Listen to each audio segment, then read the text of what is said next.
कि हमने 97 की तरह सुप्रीम कोर्ट के ऊपर हमला नहीं करना, हमने हाई कोर्ट के ऊपर हमला नहीं करना, हमने किसी अदालत के ऊपर हमला नहीं करना।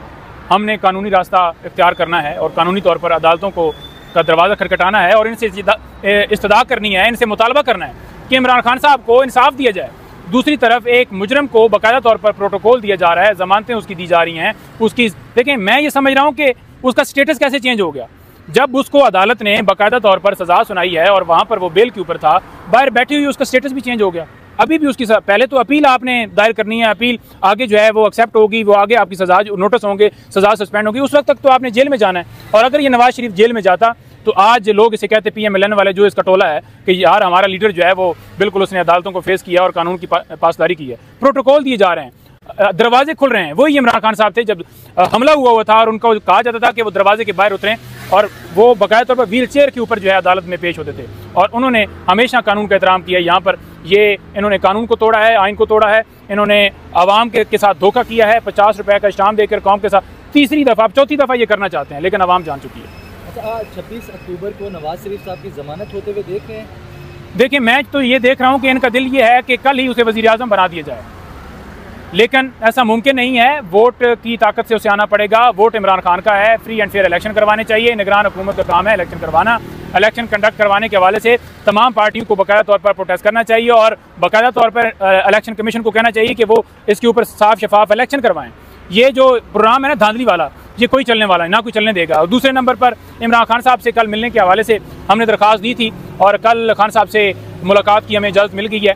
कल इमरान खान साहब से जो है अडयाला जेल में मुलाकात होगी। आपकी तरफ से कोई सवाल हुए तो हम ज़रूर उनके साथ बात करेंगे और इंशाल्लाह फिर जो भी आगे। पंजोता साहब, खान साहब की करंट कंडीशन इस वक्त जेल के अंदर क्या है? क्या वो एडजस्ट हो गए जेल के अंदर और सहूलियात कैसी है उनको खाने पीने के हवाले से? देखिए, मैं आपसे गुजारिश ये कर चुका हूँ कि जो हमारी दरखास्तें इस्लामाबाद हाई कोर्ट में आती हैं ना जी, वो सुनाई नहीं जाती या फिर कहा जाता है कि मैनुअल के मुताबिक देखें। मैनुअल के मुताबिक देखा जाता, उधर जो रह रहे हैं उस हवाले से बताएं, जेल अदालत के हवाले से नहीं, देखिए जो इस वक्त कंडीशन है वो बताएं। देखें, सारी गलत कंडीशन जो हैं, गलत सारी खबरें ये फैलाई जाती हैं कि वो बड़ा यूं हो गए हैं, मज़े में हो गए हैं, ये हो गया है। देखें, जेल के अंदर उन्हें उस कंडीशन में ही रखा हुआ है, लेकिन कंडीशन में देखिए मैं अब बार बार तफसीलात इसलिए नहीं बता सकता, तो फिर दूसरी तरफ से ये आता है जनाब वो मांग, हालांकि कभी उन्होंने ये नहीं कहा कि मुझे सीधे मुझे ये कर, बता दें कि किस कंडीशन में है। देखिए वही सेल है ना जी, वो सेल। देखिए बेड नहीं मिला, वो नहीं, खाना पीना नॉर्मल जो रूटीन वही जो उनका है जी, वही है, बिल्कुल वही है खाना।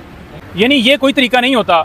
मैंने आज जज अबुल हसनात साहब के सामने ये गुजारिश रखी कि इसी तरह सादकाबाद से एक शख्स जिसको सजाए मौत हुई और 2010 में वो सुप्रीम कोर्ट गए, 2010 के बाद 2016 में उनको बरी कर दिया गया, लेकिन पता चला कि उनको तो फांसी दी जा चुकी है। तो यानी अगर अदालतों ने फैसला टाइम के ऊपर नहीं देना, 50,000 से ज़्यादा मुकदमात सुप्रीम कोर्ट में पेंडिंग हैं, इस्लामाबाद हाई कोर्ट में फ़ैसले महफूज किए जाते हैं, एक तरफ इश्तिहारी मुजरम सज़ा याफ्ता को बाकायदा तौर पर सहूलतकारी दी जाती है कि वो दुबई से बैठ के बेर ले लेते हैं, तो ये दोहरा निज़ाम जो है बंद होना चाहिए।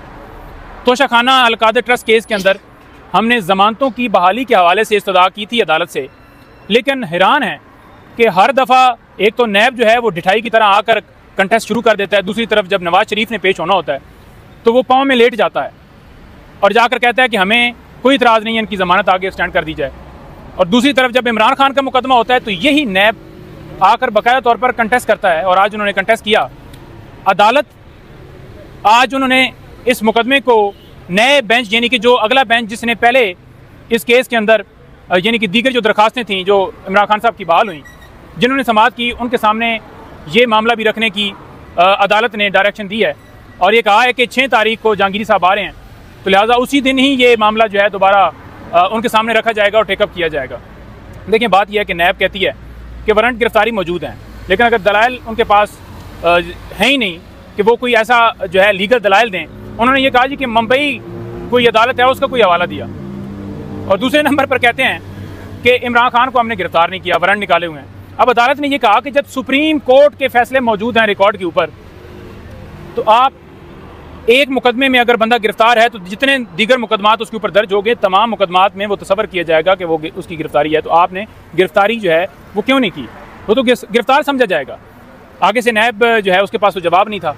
बदनीति सिर्फ यह है कि इमरान खान की एक मुकदमे में ज़मानत हो, दूसरे मुकदमे में गिरफ्तारी डालकर फिर रिमांड और पूरा प्रोसेस किया जाए। इमरान खान साहब को इलेक्शन से बाहर रखने के लिए, ज़्यादा से ज़्यादा जेल में रखने के लिए और उनके केसेस में डिले करने के लिए सारी प्रैक्टिस की जा रही है। नवाज शरीफ को दूसरी तरफ किस तरह सहूलतकारी दी गई। आपने देखा कि कल जब वो समाअत हो रही थी तो हम हैरान हैं कि 2 दिन की तारीख जो है वो कैसे दोबारा जो है वो आगे ज़मानत दे दी गई। हालांकि प्रोसेस ये होता है कि अगर मुकदमा कोई भी उन्होंने अपील दायर की थी कि उसके अंदर नैब को नोटिस होने थे, नैब पहले से मौजूद है। अब उस प्रोसेस को मुकम्मल करने के लिए उन्होंने कहा कि इसकी ज़मानत जो है एडजर्न कर दी जाए। हालांकि कानून ये कहता है कि जिस वक्त सज़ा जो है सस्पेंशन की दरख्वास्त होगी बेशक नोटिस जाएंगे, लेकिन दूसरी तरफ वो सज़ा याफ्ता जो है वो मुजरिम है और उन्हें फ़ौरन जेल भिजवाना चाहिए था कल। लेकिन जेल क्यों नहीं भिजवाया गया? क्या उनकी शान में फ़र्क आ जाना था? जो 2014 में मॉडल टाउन के हवाले से जो हम उस वक्त लोगों के ऊपर गोलियां बरसाई गई, कौन है उसका कसूरवार? किसने ये कहा कि जनाब हमारे इदारे जो हैं मुंबई हमलों में इन्वॉल्व हैं? किसने अमेरिका के साथ मिलकर इमरान खान की हुकूमत में भरपूर किरदार अदा करके हुकूमत हटाई? सुप्रीम कोर्ट ने ताहयात नाअहली करार दे दिया है, लेकिन समझ नहीं आ रही जब ताहयात नाअहली है तो इसको किस चीज़ का लालच दिया गया है कि आप वज़ीर आज़म बन सकते हैं? सुप्रीम कोर्ट के फैसले को कैसे इलेक्शन कमीशन या एक RO उड़ा सकता है? वो तो नहीं उड़ा सकता। 62(1)(f) के तहत जब बकाया तौर पर वजाहत हो गई है तो ये इनको ऐसा लालच दिया गया। मैं तो ये समझ रहा हूँ कि इनको फंसाया गया है। किसी तरह से ये ना वज़ीर आज़म बन सकते हैं, ना ये इलेक्शन लड़ सकते हैं, और ये अदालतों के कंधों पे सवार होकर, आप ये देखें ना, जो ये इतराज़ करते थे कि चीफ जस्टिस पाकिस्तान ने इमरान खान को गुड टू सी यू कहा है, ये इतराज़ था ना जी। देखें, इमरान खान को अगर चीफ ने कहा गुड टू सी यू, जैसे अगवा किया गया था, तो उसमें मुझे ये बताएं कि कोई ऐसा जुर्म हो कि अगर किसी से ऐसे मुखातब किया जाए कि जनाब कैसे हैं आप, या आपकी तबीयत ठीक है, क्या उसमें कोई जुर्म हो गया? आपने देखा है कानूनी तौर पर उनकी ज़मानत बनती है नहीं बनती। एक जुमले के ऊपर इन्होंने पूरी जो है वो हर रोज़ इन्होंने कंपेन की और इन्होंने टैग किए। बात यह है कि गुड टू सी यू जो है मैं नवाज शरीफ के लिए अब कहूँगा, गुड टू सी यू से किया गया दुबई में, उसे गिरफ्तार नहीं किया गया, UAE में गिरफ्तार नहीं किया गया। जब वो लंदन से निकला हाई कमीशन ने गुड टू सी यू कहा। जब इस्लामाबाद एयरपोर्ट के ऊपर आया यहाँ पर गुड टू सी यू कहा गया। यहाँ पर जो है इस्लामाबाद हाई कोर्ट ने गुड टू सी यू कहा। लाहौर गया उधर good to see you airport के ऊपर कहा गया। तमाम इदारों को वो पंजाब हुकूमत ने उसे गुड टू सी यू कह के उसकी सज़ा ही जो है वो सस्पेंड कर दी। तमाम इदारे जो है उसके सामने लेट के हर तरफ से तमाम हुकूमतों ने उसे सपोर्ट की, उसको जलसा कामयाब करने की, लेकिन लोगों ने जलसे के अंदर अपनी ओपिनियन दे दी कि वोट इमरान खान का है, हमें पैसे देकर हम भूखे थे, बिरयानी ये लालच देकर लाया गया है। भट्टों से उठाकर, मुख्तलिफ जगहों से उठाकर, जो रेडी वाले मजदूर थे उनको उठाकर, कोई विजन के साथ नहीं आया था।